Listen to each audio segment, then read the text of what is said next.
3, 2, 1. Cue music. This is Movies First with Alex First. Upon seeing this doco, I fell in love with Suzi Quatro all over again. And Quatro wasn't a stage name. She was born Susan K. Quatro.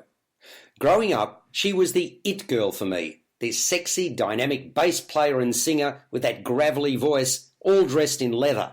I loved songs like Devilgate Drive, 48 Crash, The Wild One, Stumblin' In, and If You Can't Give Me Love. We learn a heap about her and her family and music ties in this well-made documentary.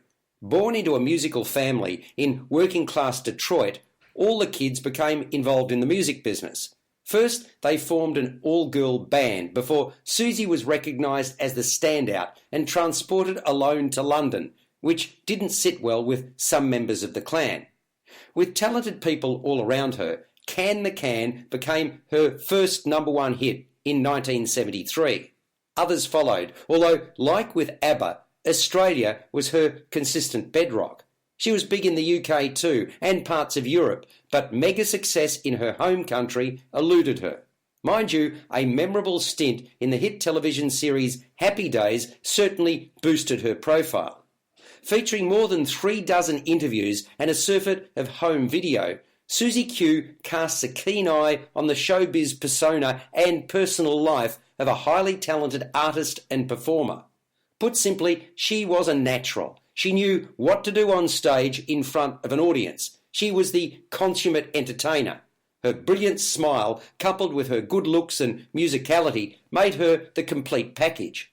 Even though she didn't highlight her gender, she forged a role for women in the business which wasn't there previously. The likes of Joan Jett and Blondie, who were also interviewed, followed. Even though she never finished school, Quatro comes across as smart and savvy. Apart from singing, strumming and television acting, she's had a diversified career. You're listening to Movies First. For more, like us on Facebook and follow us on Twitter.